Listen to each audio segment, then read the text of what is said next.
are back. A2TP podcast, episode 262. We are back in the building. It's your boy International Walt, and this is the beautiful. Your girl Taj, the co-host is with the mostest. And we back for another episode of Us. We are us. Y'all are y'all. We happy that y'all are here. We hope y'all enjoyed the last show. Best podcast in the world. Let's get right to it. How are you?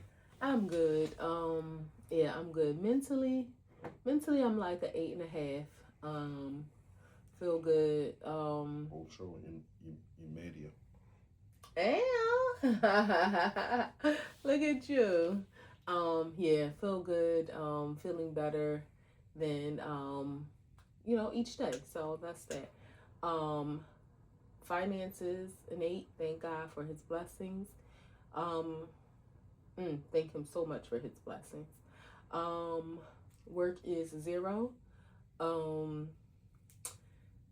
And physically I'm a 10. I feel great. Yeah, I feel great. I don't have no pains, no aches, no, issues. My body parts that sometimes be issuing up on me ain't been. So I'm taking solace in that. And any day that something ain't hurting, I'm grateful. Mm-hmm. How are you? I'm good. Mentally, I feel like a 9. Nueve. Finances is a 9. God always gonna bless me, because I'm always looking to Him to guide me. Work is, let me see. What the fuck is work going on? Mm-hmm. I say work's a 10. Oh, that's work's good. A 10. Work's good. Work that's is good. Yeah. There's some changes in management and things like that in my office, but work is good. Yeah. No fault of mine. But work is good. What's last? Physically, I feel like a 10. I could do a 10. Had some hard days in the gym. Yeah, I could do a 10. I feel great. Nothing's hurting. Actually, I'm gonna bump it down to a 9.5, because I got this aching Charlie horse that is like trying to creep on me. It didn't really come yet, but it's like it's there. Mm-hmm. It's there. It's like lingering. So yeah, I had my treadmill on a 15 incline on like a slow 2.5 walk, and I think I may have overextended it a little bit.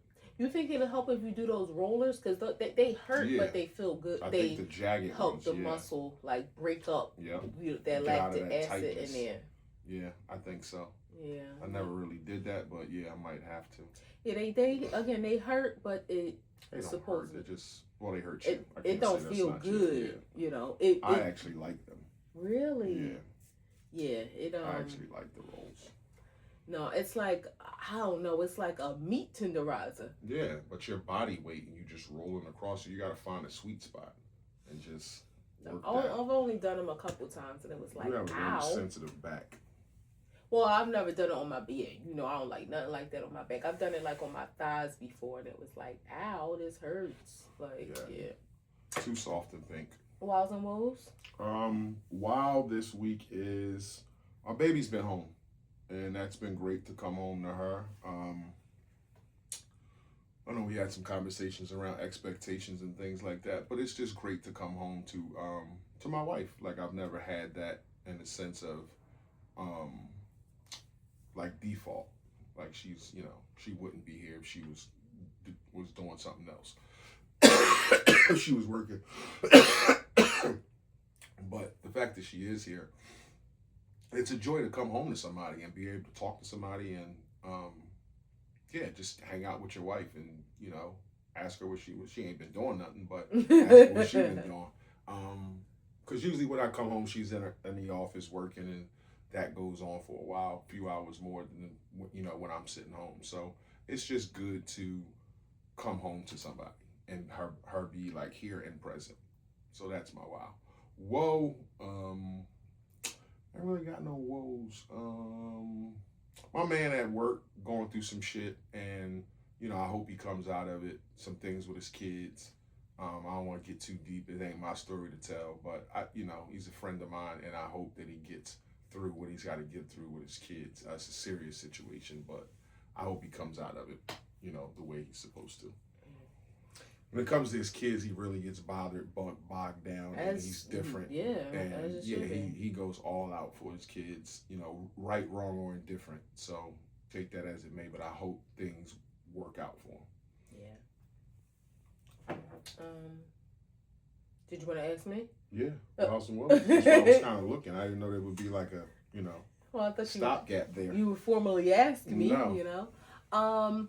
My woe is so I got laid off from my job, but I never fully said it, so I'm okay with saying it. Are you okay with me saying it? Yeah, you said it. My job is your job. And I have to clean out my office, and you got to ship back like your laptop and that kind of stuff. So that was kind of like a woe for me this week, because it was like the realization had already set in, but that was like, damn, like even though I couldn't log onto my laptop, I hadn't turned on my work phone or anything like that, but it's like, oh, it ain't even here, like, it is what it is. So it's just like ripping off the band-aid. Gotta clean out my office, so I'll get it done. So that was just like a woe. The wow is just the support that I've been getting from my husband, from friends and family too, but primarily just my husband being the rock that he is, and encouraging me to yield to this rest time, like to not feel like sit your fucking ass down, what's next and all that, yet, or whenever I may need to. And he's just like, nah, we good, and I'm extremely grateful for that. And so that has made me feel better in a place of I don't even want to say in a place of confusion, because I ain't confused about nothing, but that has just been a consolation for me. So thank you for that. Mm-hmm. You're welcome. I don't know how else to do it. So yeah. I don't know how else to do it. People may do it a different way. I don't know how else to do it. So this is what you got. Yeah. This is what you I'm got. good with what I'm stuck with. Yeah, this is what you got. You good with what you stuck with? I'm good with what I'm stuck with. We got some questions on the board that you. Well, we both kind of, Yeah, but these are coming from your brain, I guess. So, yeah, let's get into it. What's something we don't talk about enough? Well, let me just say, I can't take credit. I'm not, we don't plagiarize. I kind of did. This is a compilation of different questions that I've gathered from different pages and stuff on the internet. Okay. Yeah, I just still want to, take credit out there. I feel like you never know who's watching. All the millions of people watching. And you're not gonna like that I say this, but I don't even know when the right time is to have these conversations. But I feel like we don't talk about what is to happen or take place in the case of one of our untimely demise. Like, we know everybody's gonna die. Like, whether Jesus Christ. See, and I know it's uncomfortable, and it's like one of them things. But it's like, are you cheating yourself out of being prepared? Like, financially, life insurance and all that kind of stuff is gonna take care of itself. But it's just like, and I'm saying we gotta have a conversation. No, I'm just saying in general, I think that's something that we probably, and when we say talk about it enough, I don't think it's a conversation that needs to be like constantly happening, but I do feel like at some points in your life, like, there needs to be discussions about, I think I would push back to say I think we've had some discussions about that. Some. We haven't, like you said, life insurance and all that stuff will take care of itself, so we kind of feel some security in that. The thing is, there's no plan. Like, there's nothing that we can sit down and say, hey, if God takes me, I don't even like to talk about this kind of shit because of like just the power of words. But like, there's no plan that you're going to carry out, because of your grief, because of what you're going through. It's like something you never experienced, so you don't know what you're going to do. I know the last thing you're going to do is follow a fucking plan. Like, you ain't going to be like, okay, I was supposed to do this and do this and do this and do this. Like, I was supposed to be strong. I was supposed to do, like, none of that shit's going to matter. I don't mean that, but I mean in terms of, like, paying off the house, or like just whatever you would want me to do or whatever I would want you to do. And again, this ain't the time and place for that, but I'm just saying those are conversations that I think people need to have. Or even, I mean, as far as, I'm not one of those people that feel like when I pass away, I want my funeral to be like this. Like, that ain't for me. Like, that's for, I ain't gonna be there. So, if you know what I mean. But some people feel like they want to have a whole lot of say so in that. So again, I'm just saying that's one of the things that I don't think we've talked about enough to kind of. And I've seen and this ain't nothing that I want. I've seen an ad for somebody that had a book that said like, for when I die, and it was like planning, like different folders of, I guess, instructions to people and how to like coordinate things. It was like, whoa, I'm not doing that. Like it was, and again, some people might feel like it's necessary if you have assets and children and things that have to be coordinated. But that's that part. I'm not gonna say it's not a good idea. I don't feel comfortable doing something like that, but it is conversations that people need to have. I think it's conversations that people need to have. I don't like it. Yeah. I don't like it at all. So what's something you feel like we don't talk about enough? I'm thinking now. I'm sorry. We talk about us enough. We've done it 262 times. Well, I just don't think about enough. We don't talk about enough about God, but I think we have picked that up a little bit. Like, he's always been present in our relationship. So, and like just knowing you, I don't think you'd ever like let that go. So I can't really. I don't know, but I know I wouldn't have went with death. Yeah, I wouldn't have went with death. That shit just, I don't know, it just makes me uneasy. I don't deal with that shit well. I don't like to talk about it, again, because of the power of words, and it's just, it's unfathomable. It's unfathomable. Unfathomable to me to think about that. I have conversations with God, and he told me, you gonna live to be 200, I'm gonna live to be 206. So we good. Oh, okay. So we straight. I don't even think we gotta even go down that path. God said it, I believe it. Jesus Christ. It's something we should start doing together. I mean, you talking about your legs? Like, man, oh man, don't even get me started. Something that we should start doing, I feel like I would like for us, and I don't even know how and like how it would be coordinated, but I would like for us to study the Bible together. Like, I do my Bible study app, in the morning, and I send you the scripture, I send you the prayer. But I would love if we had some time in our week to like do some sort of Bible study together. Okay. I would say sex. Like, I think we do that together. Did it this afternoon. A little quickie. I said I wanted my wife to be home and to have like 5 o'clock sex, and the next day she jumped my bones. Well, like coming out the shower. Your wish is my command. You know what I'm saying? So she, get an A for effort. Get an A for effort. Something we should start doing together. I would go with that. I would say the Bible. I would say, and that not scares me, but it's like trepidation there because of interpretation about things. I would never want to be arguing with you over points that you may see in the Bible and I may see in the Bible. Well, so the way that like interpretation, like that's what it is. Like, we both read something and you get this out of it and I get this, and now we have talking points that become contentious because it's something that we're have faith and so passionate about. And you might be thinking like, how could you see shit that way? I could be looking at you like, how could you see shit that way?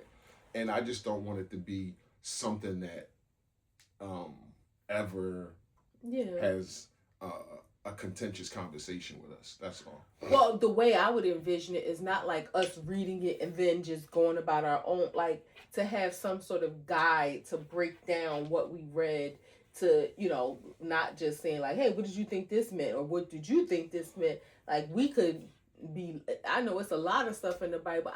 And it, even just doing my individual, it'll be like a verse or something. And then you'll hear like somebody speak about it and it'd be like, damn, how do you get that out of that? And it makes sense. But you, like, to me, I just be thinking like, I would have never thought like that passage was interpreted to be relatable in this way. So that's what I would definitely want. Like, it would be something to accompany just the scripture, like not just leave it up to our own, resolve to say, hey, this is what we think it means. Even and then, it's somebody else's interpretation. Yeah. That's where my hesitation it comes in. And not saying I wouldn't do it, but it would have to be somebody like a therapist or something like that, because I just feel like I want somebody who knows what they're talking about. But again, I'm skeptical of, because this is what you interpret this thing to mean. This is what you interpret the scripture to mean. I mean, I in reading the Bible, the lesson every day, I don't find that it's any, like, it's a stranger that there's different people that does it every day. Some of the people I may be familiar with, but few and far between. I don't feel like it needs to be somebody that I know, like, because our therapist, I mean, that might be something that they do, but not to be like, hey, I got this recorded to send to you to, you know what I mean? Like, for me, that wouldn't be necessary. Now, again, it doesn't mean that I would have to 100% agree with, what, but I just haven't experienced that where I felt like, I don't feel like this is saying what you saying that it's saying. So, yeah, well, I don't know. The times I've read or times I've taken upon myself, I even got confused or asked someone about it and was totally off in what I thought it meant. Okay. And and I'm not saying like we're having a contentious conversation now, but we're already disagreeing on who should be teaching us, or who should be guiding us, if I'm using your words. So that's where it's like, okay, I feel comfortable, or let's try this, and you're like, nah, I ain't feeling that. Well, but I'm saying if that's just not an option, then it's like, okay, so do we just not do it because that's not an option? No, but why wouldn't it be an option, and how do we know that? But even before we knew, right off the bat, you just was like, I don't think it's necessary. Before we even known if it's an option. That's my point. That's my point. I know that I'm.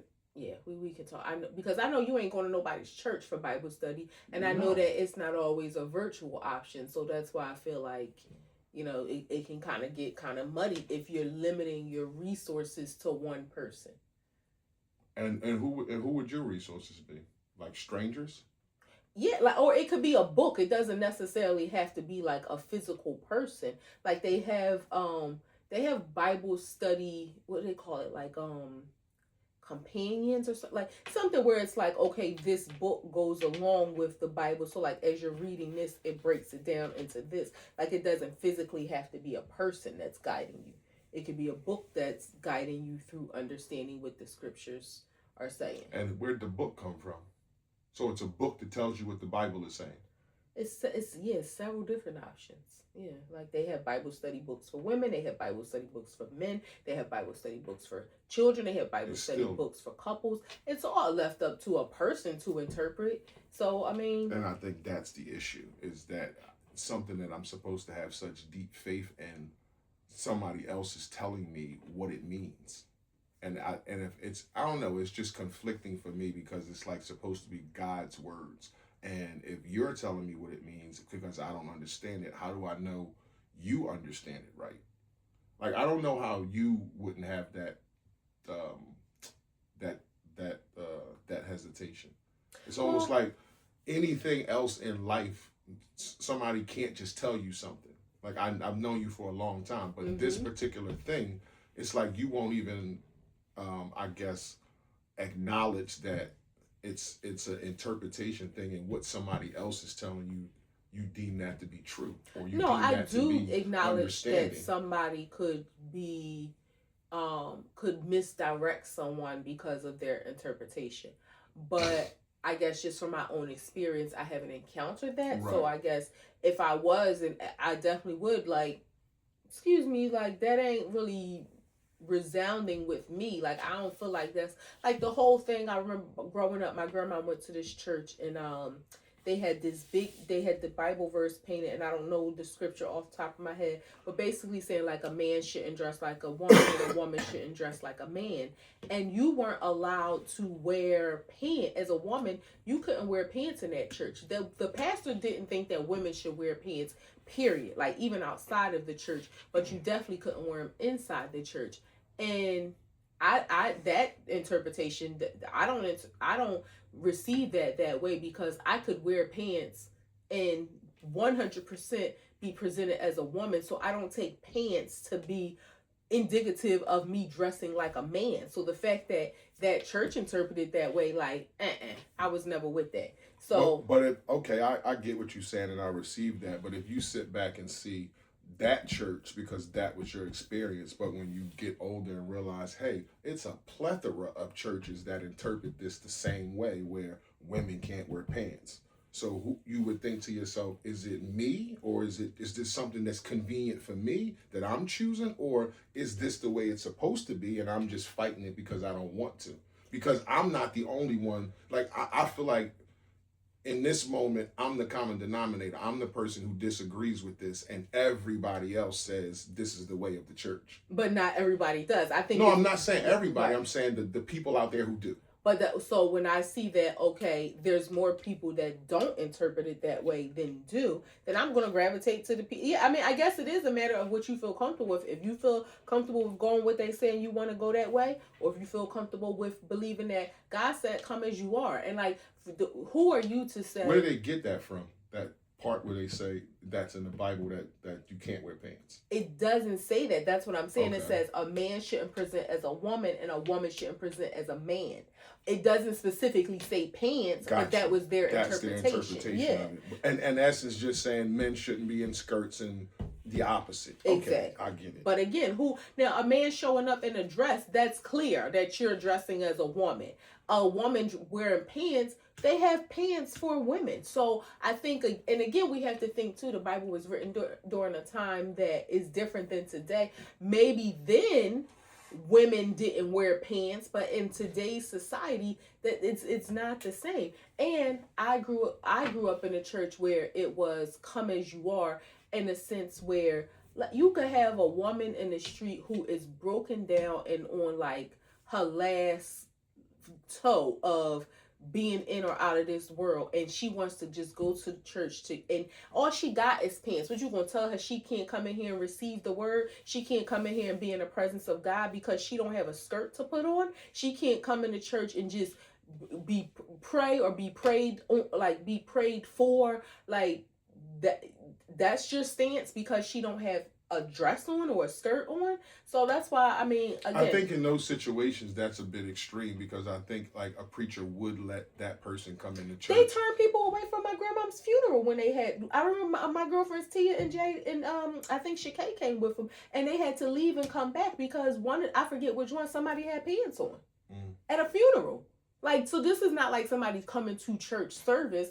This is a funeral where, these people might come here once and never again, and you're turning people away because they got pants on. But my point was to say, like, I think a person off the street would be welcome in the church to be prayed for if they was like, like you said, at the extreme and just wanted to be in the presence of God. But then they would be told, hey, when you come back, No, what they would do, the ushers would like sometimes keep like old skirts and dresses in the back, and they would give her a skirt to put on. I'm telling you, couldn't even go there on Saturday for a choir rehearsal. No, I believe you. I believe you because I've heard this before. This isn't like a one church thing. Lots of churches, they think that this is the way it should be. Women should wear skirts and men should wear pants. A skirt with a slit. So I went to church with Nana. I know what that shit is. What did God have to take or do to get your attention as far back as you remember? I know you always went to church. I don't know when you really started to believe. Like I know as a little girl, church might have just been protocol, a way to get away, someplace to go. But when in your life did God take or do something to get your attention that you have given him? I remember being like in the streets like heavy, sound like I was like a gangster or something. Busting guns, breaking law. But just like partying, drinking, smoking, just running amok. Like, whew, thank you, Jesus. Just running amok. And I remember, and I know you believe me because you know how I am. Me telling this story to somebody else, they probably would think like, this girl's crazy, was hallucinating. But I remember being in a house with like some friends, my cousin, and like we were all cool, close. And I just remember being so high, like so ridiculously high. And I remember explain that, like on weed, on coke, on pills, on dope. Like, only weed. Well, you said high as hell. I don't know. Like, I'm sorry. You could have been on Special K. Clarification: I have never done like any drugs other than marijuana. Like I never took a pill. So it was no PCP or like heroin or nothing like that. One time I do feel like somebody slipped me some what they used to call wet dust. Yeah, I do feel like that. P-Dog, Primo. That's what you were smoking. That's what you had. That's what you were smoking. But never intentionally. So I've never done a line, a pill, a snort, a sniff, nothing other than weed. But we used to smoke a lot, and I just remember being so high. And when you talk about hearing the voice of God, I remember hearing God say, like, you keep this up and it's not going to end good for you. This is not the life that I had planned for you. And that, like, that scared me straight. You were high as a motherfucker. I was. You thought you heard God. I thought I heard him. And I remember. You think he waited for you to get blasted out your mind to whisper to you? I think I had to be that high to hear him. Like everything else was blanked out. And I remember feeling like I'm so high, I don't like this and I can't. And like So what did you do after that? Was you scared? I was scared, and I'm aware? not gonna say I was aware, and I stopped. I do feel like, you know me, I can go cold turkey. Did you leave the setting? I didn't leave the setting immediately, but I didn't participate in that manner anymore after that. Did you share? Like tell people? Yeah. I think I did tell them, like, and they were kind of laughing at me. Like I'm out, yo, I'm out the game. No, I think I told them like, yo, God said we gotta stop. Like, and they, you high, people think you tripping, but it was real. It was real. Yeah. So I say that to say, I feel like God has always spoken to me in a way that has allowed me or reinforced my trust in Him, because I stopped doing those things and my life got better. And so there's always been times that he's so I'm not going to say he took anything away from me in that moment, but he did have to, I don't want to say I hit rock bottom, but he did like have to knock on my door and get my attention. And that kind of just taught me or reinstilled in me to always trust Him, to listen to His voice, to follow what He's saying. I pray for God to give me more discipline to be obedient, because we're not always obedient, but I definitely pray to be more obedient and for clarity to hear His voice, because I don't get high no more, so I might not be able to hear it the way I did then. It's like he said shit said.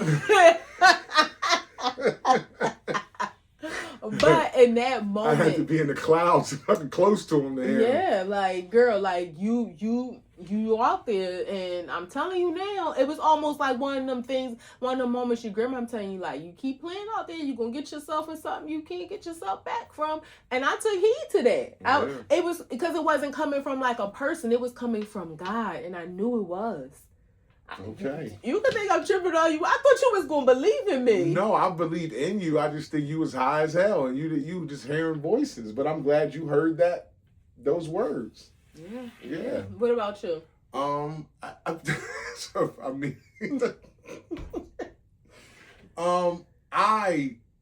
did think I did something that took my freedom, and that made me more than anything, pay attention to God. Also, when my daughter was taken out of my life, like that was something that I used to find myself talking to God, asking why, trying to feel better, trying to stop myself from hurting myself, like in the latter years of that. But I remember those two instances where it was like, okay, I never grew up like in the street, or like I knew right from wrong and when I felt bad about shit, but I never really talked to God. And those two instances that I remember, like in my life, I started talking to God, like asking questions, sitting alone, being on the toilet in my car. Like I started to like ask like and it wasn't like I ever heard him like you did. Maybe I wasn't high enough, but yeah, I remember like that's when I started to talk to him. So I guess that was what they say. That's all you need. That's the beginning of the relationship. That mustard seed to do it. So yeah, that's what it would be for me. You are bugged out. I was fucking blasted, and God comes to talk to me. He did. When I'm coked up and don't say that. Don't put that on my jacket. Don't do that. What's something I take seriously that you find funny? Don't not. You are super. Be kind and gracious of my feelings if it's something I take seriously. I will. Okay. You are superstitious. About like the typical superstition things, like splitting a pole, ladders, black cats. Yeah. Okay. And I oblige you in that sense of like, cause like we could be walking down the street and if I go one side and he went the other side, he will go all the way back, be like, "What did you do that for?" So I try to like be cognizant of those moments and not split the pole, but not because I care, but because I know you care. So it's like one of them things that, yeah, I'm not superstitious at all in that sense, but I know you are. And I'm not going to say that it's funny. I mean, it's a little funny, but I don't laugh at you at this point. I remember like when I first learned that about, just like, are you serious? Like, are you serious? Like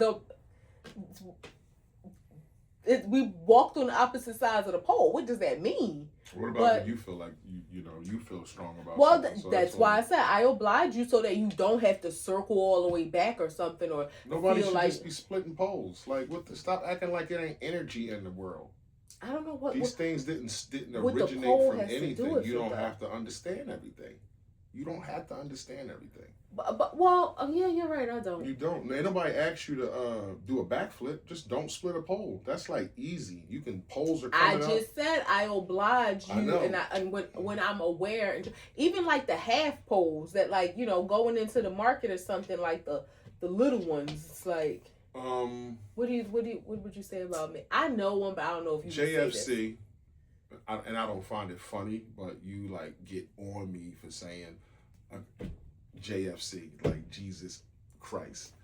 I don't like that. It's blasphemy. Like, so she'll get on me for that. And when I try to son you, like when I try to son her, like just trying to son, like if I say get my dinner, like she get pissed off, like she gets all boiling inside, like somebody is really over her back, like get my fucking dinner, and it just be like, just want to see her reaction out of her. Because I don't like anybody to tell me what to do if I'm already doing it. It's like you just want to tell me what to do right now. Yeah, and that's the whole point of it. You can't even fucking get that. You just said it, and you can't even get that. And that's the thing. If anybody on this fucking planet can tell you what to do, it's me. You can. I can tell you what to do because I can tell you what to do. 1000%. But if I'm already doing it, I don't need you to tell me what to do.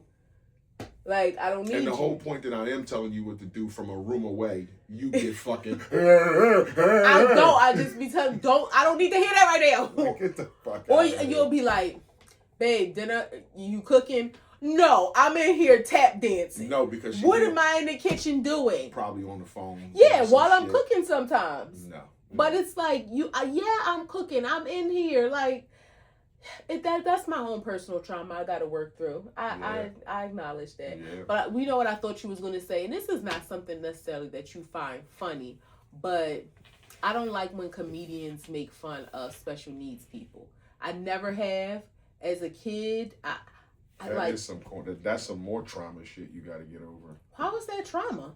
Because I guess like Stanley and all them people that you encountered when you was young, or the people that was slow that you said that you couldn't look at, and why you can't look at them while you eat. It's a whole thing behind this thing. Let's tell the people the truth. You can't look at mentally challenged people if you're eating or if they're close to you. That comes from your childhood, and you don't like for people to make fun of them because you went to school with some that you thought were, he's okay, but he's just mentally challenged. Like, I've heard these stories. So I think it comes from that, where now all of a sudden a comedian can make a rape joke. Now, they're not always funny. A comedian can make a death joke. They're not always funny, but jokes is jokes. It's just a joke. When it's over, it's over.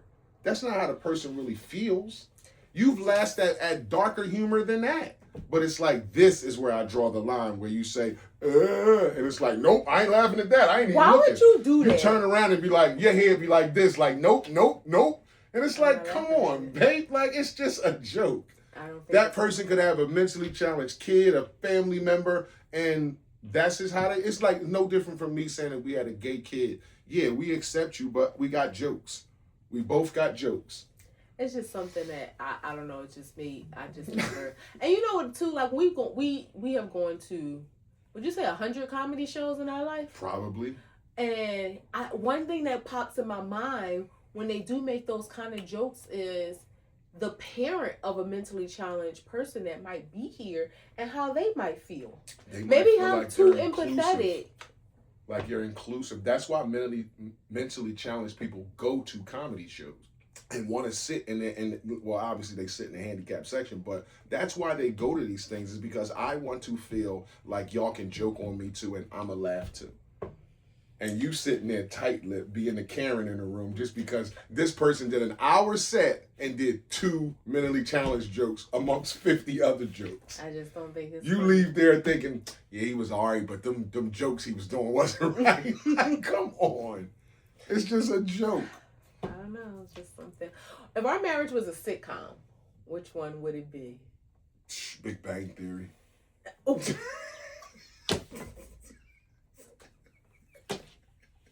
You didn't know that was coming. Boom, boom. Yes, how you put shh. That was funny. That was funny. Because I'm thinking about the characters, not the title, but that was a good one. That was a good one. I like that. I like that. Might be some Tyler Perry shit. What?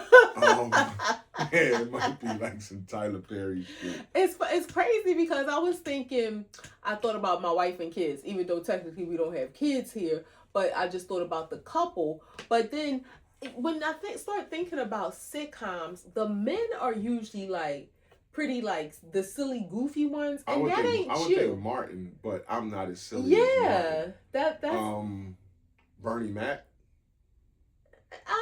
That's how I am with kids. Like, sit your ass down. Get the hell out of here with that. No, stop asking me for shit. Like, I could see. I love the kids, but I break the kids' balls. Yeah, I could see that. I could see that. And Wanda, that was the name. That was the of all names, right? And she always took up for the kids, and Bernie was always like at his wits' end with the kids. Yeah, I could definitely see that. Yeah, that would be me. I would, if my sister was on drugs, he took the kids in. So I'm going to do what I need to do. But while y'all here, y'all gonna get this. Kids, yes, motherfucking goddamn kids. Yes, that's funny. That is. I hadn't even thought about that. 'Cause the ones I was thinking about, I'm like, the men are always like so goofy, and you have a sense of humor, and you're funny, and you can be comical, but you're not goofy. It's a difference in being a funny person and being a goofy person, and that ain't you at all. I'm not goofy at all. Yeah. That. But Bernie Mac, that would be perfect. Yeah, that would be perfect. If I had a mascot, what would it be? A donkey. So no. You thought that was funny? No.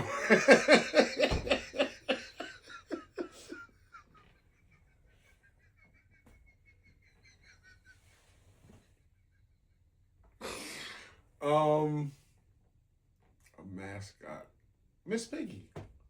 Ever since I've always called you that. But Miss Piggy is glamorous, and that's where I get that from. Not like she's a pig or fat or anything like that. I get that because Miss Piggy was always the diva, the glamorous person. So That's her, Miss Piggy. Yeah, you have always said that. I remember my Like people girlfriend. got Betty Boop. That could be your tag. Yeah, my If it girlfriend. wasn't I taken. remember wanted her to like make me a crochet blanket, and she was like, "Miss Piggy, are you sure?" I was like, "Yeah, like Yeah, it's I all. do That's like Miss always been Piggy." an inside thing between us. Fuck what y'all think. She my Miss Piggy. Yeah. Um, I would say for you it would be Mufasa. I was about to say some type of lion. Yeah. I would hope you would say some type of lion. Mufasa. Yeah. Like Yeah. it wouldn't be like the lion from like you're not the cowardly lion at all. It has to be like a strong lion. So No. Mufasa. Big mane. Yeah. Big mane. Yeah, that would definitely be you. You know what's fucked up? I was reading lions only live to like 10, 11 years old. Wow. I mean, like an 8-year-old lion is an old man in the Lion Kingdom. That makes you sad? Yeah, because it's like, damn, like a decade, that's it? That's all you get out of a big ass cat like that?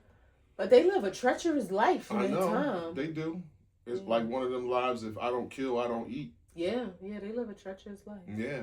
You want ready for the grams? Yeah. This is a PSA to Philadelphia people. I don't care how y'all take this, but I seen some videos online. This has got to be the dumbest shit. And this is black people, white people, Puerto Rican people, anybody who thinks they can walk across the Schuylkill River because it's frozen now. You guys are the dumbest fucking people on the planet. Like, this isn't Antarctic or Alaska where shit's been frozen for a year and it's 2 feet, 3 feet thick, deep ice. This shit's been frozen for 9 days. It's in some places it's 4 inches, in some places it's razor thin. And y'all, it was a lady walking her kid across that because it was a shortcut to school. Like, are y'all out of y'all fucking minds? Like, again, there's bad decision making and then there's stupid, dumb, common sense shit. And this is a river that's murky brown. You fall in there, it's probably 0 degrees. By the time the cops come, nobody's going to find you. It's instant death. And you think it's cool or smart to take a fucking walk across the river, like the Schuylkill.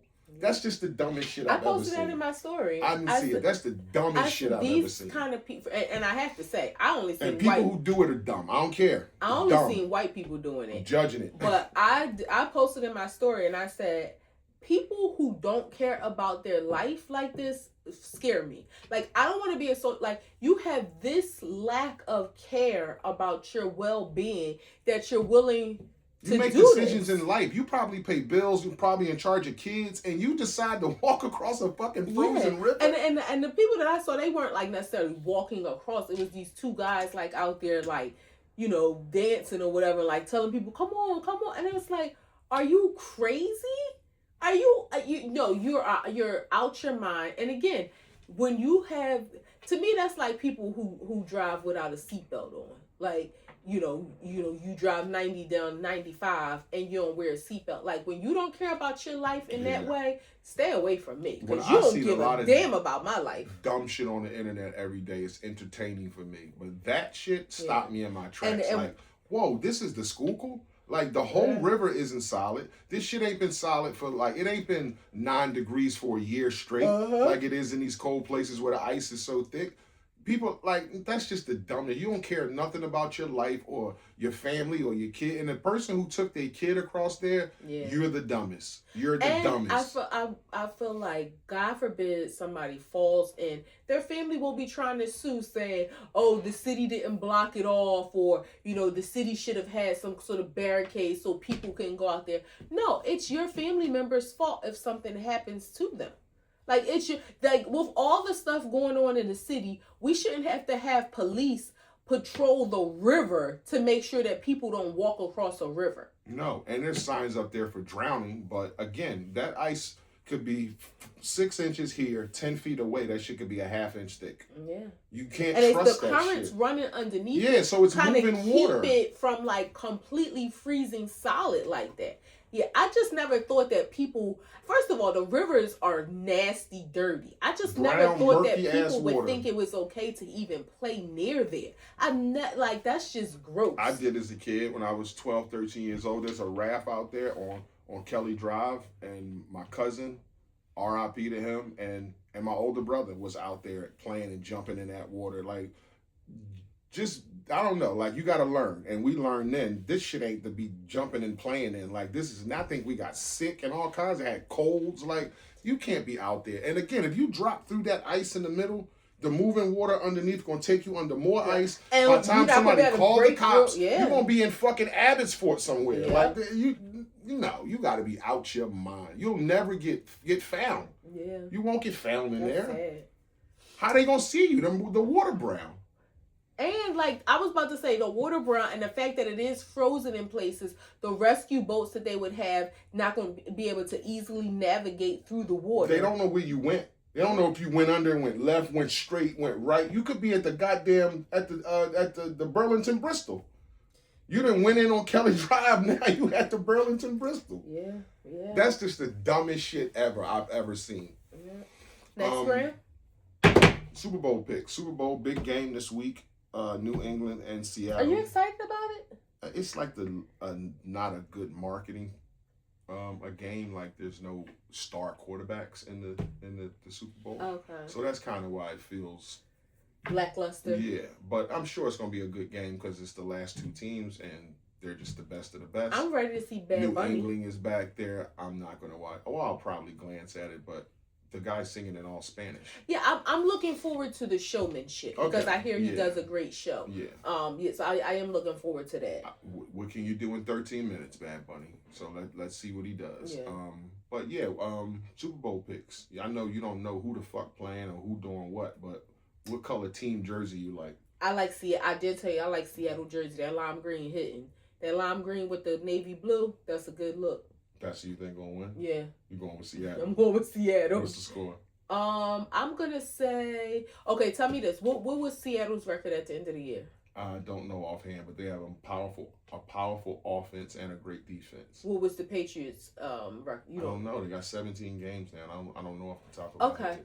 Okay. I'm gonna say the score. You said they have a powerful offense and a great defense. Mm-hmm. What about the Patriots? They kind of match up the same. All right, so that means not as great as the defense. Not as great as the defense. Okay, so I'm gonna say. I'm sorry, not as great as an offense. All right, so I'm gonna say it's gonna be 27-10, Seattle. 27-10. Yeah. Wow.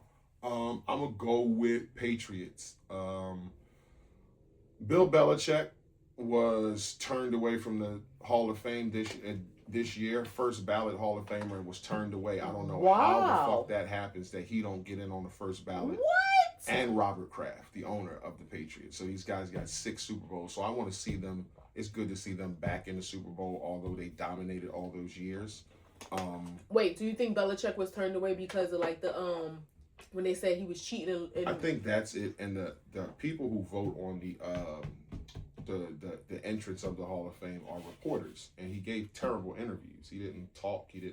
He hollered at people. He told them that's a dumb question and shit like that. And these are the people that vote you in. And it should be based on your actual. He has more Super Bowls than any coach. He has 8, 2 as an assistant and 6 as a head coach. Wow. And no go. So I think that the Patriots are going to win. I think it's going to be 30-33.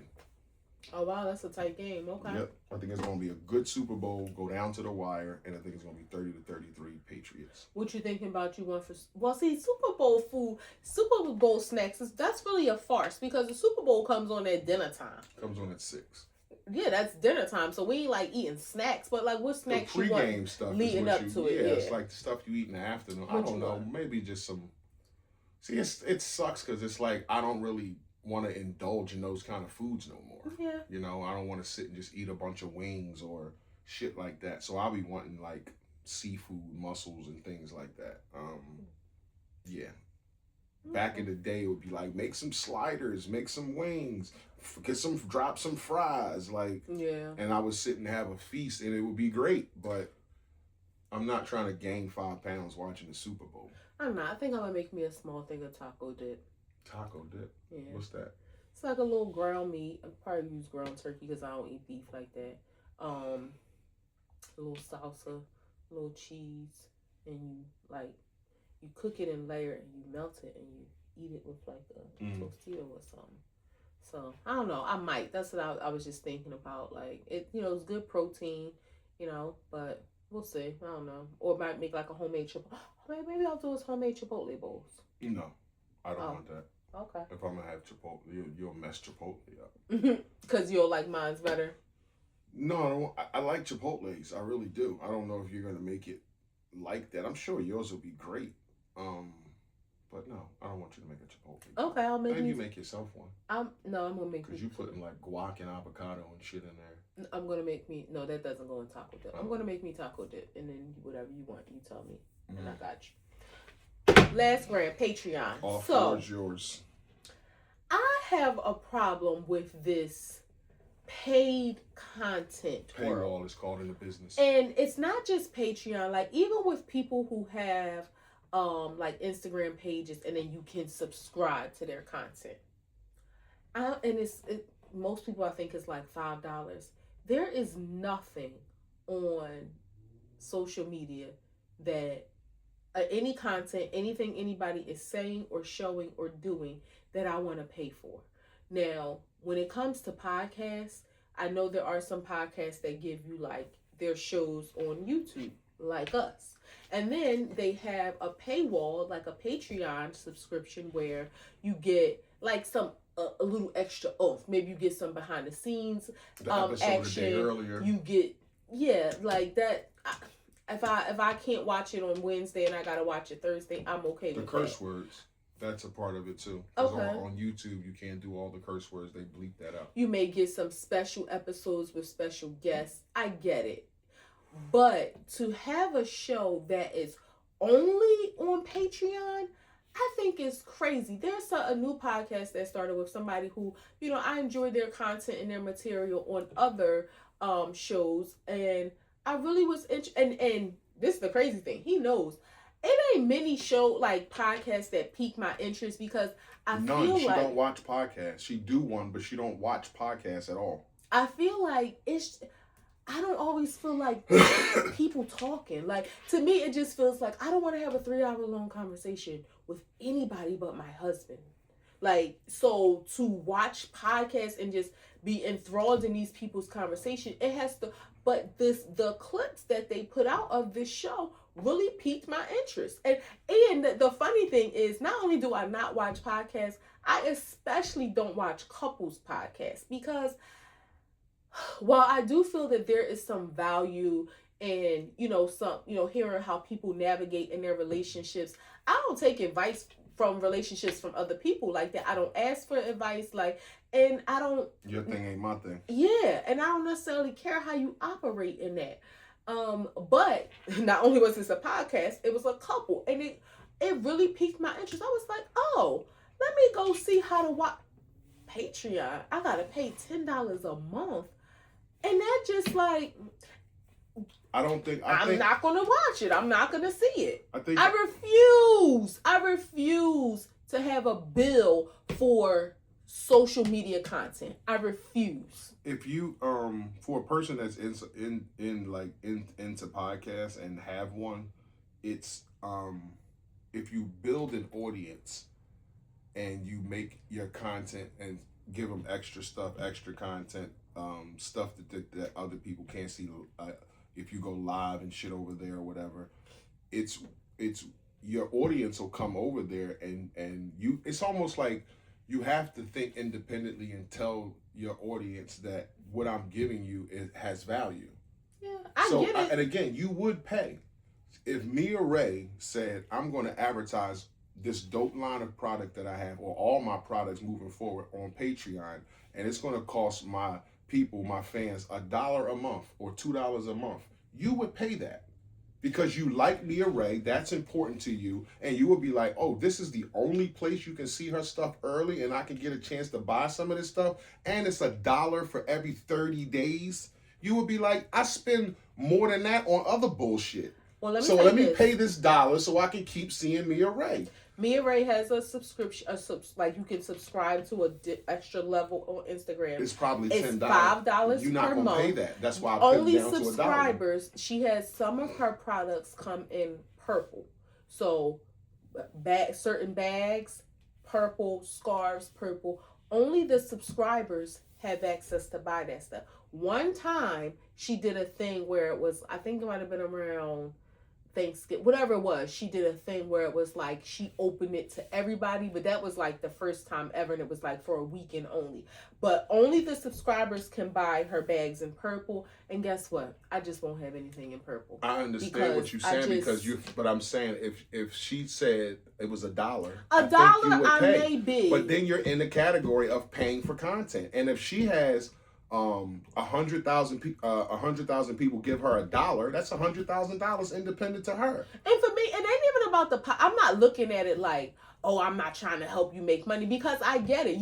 It's a business. You got to make your money. But my hope was, okay, maybe I can't get full access to all the material or something, but is there like a free level? And then but nothing is available unless I pay for it. That was just like, damn. And I know who podcast you're talking about, and that person has an audience already. So that's why it's like, hey, again, what we're giving you is good, but it's of value, and it's $5 a month. So no, it's $10. Well, that's, I'm sure he was coached into that by another dude who has a podcast with tears on it. But, yeah, and I think you may get access to like both his individual and the couples. Yeah, because it's through his Patreon. So you will get all that content. But again, it's $10 a month. If you have 500 people a month that looks at that, that's $10 a month. I mean, from all the people. So it adds up, and it's coming directly to you. You cash out your Patreon every month. I get it. Make your money. Do it. But I'm just not that girl. Like, I think it's the number. You're not going to pay $5. You're not going to pay $10. But if Mia Ray said, if it was $1, you think I'll pay? I think you'll be like, fuck it, because I waste money on other shit that's more than $1. Possibly. So you'll be like, this 4 quarters just for me, so I can. So it's not about buying nothing in purple. It'll just be like, it's $1. Like, what the fuck? Yeah. Maybe so. Yeah, even that. And I don't know. Just the $5 a month, you're gonna be like, that's $60 a year. Nah, I ain't doing that. $10, you're gonna be like, nah, I ain't doing that. But $1, you're gonna be like, $12 a year. I spend $12. I got makeup and soaps and all kinds of shit. I could just pay for the year. Yeah, like you'll be like, nah. And again, I could pay for the year if it's $10, but it just felt like, damn, like there's no free option. Like, I gotta pay to be able to watch this. That just felt like, and you think about it, like, with all of the podcasts that are available, what if everybody operated like that? You know how crazy it's like they did away with like this whole thing of, oh, get rid of the cable services and pay for streaming. But once you start adding all this stuff up, it costs the same amount as people were paying for cable. I think it's genius. I think it's the dopest thing. The number one podcast I watch, and that is a business model. Like, I can get my fans to watch my content and pay for it. Like, I don't have to give it away for free. And next thing you know, you're $20-30 million a year. It takes a long time to build that, but these people think just like you do. What you're giving us is worth $5 a month. And if you give us more, it's worth $10. It's worth $20. It's worth $25. It's $50 tiers. Like, I don't know what you get on that tier, but it's like, this is what you can get and what you can, it's offered. So what's the most you would pay? What I pay now. How much? $20. $20, yeah. I can't do it. Sorry. Yeah. I want to see the show too. And some of them show like a little lock feature, so I thought, I could watch the other ones, and just those are no. You can't. I got some pull over at Patreon. I see what I can do. Thanks. Because I got a Patreon. Because I want to watch. It looks like it's going to be good, but I can't pay for it. That's a wrap. Act 2 the podcast, episode 262, to a close. Your boy International Walk. Your girl Tasha, co-hostess with the mostest. By now, if y'all fuck with us, y'all fuck with us. If y'all don't, y'all should. Peace. I'm missing a nail. You shouldn't have put it up. I know. You're supposed to know things like that. You did that in the store the other day. We were somewhere and you like handed somebody something. And I'm like, she leading with that broken ass nail. Like, she could have gave it with her other hand. Is she gonna lead with that broken?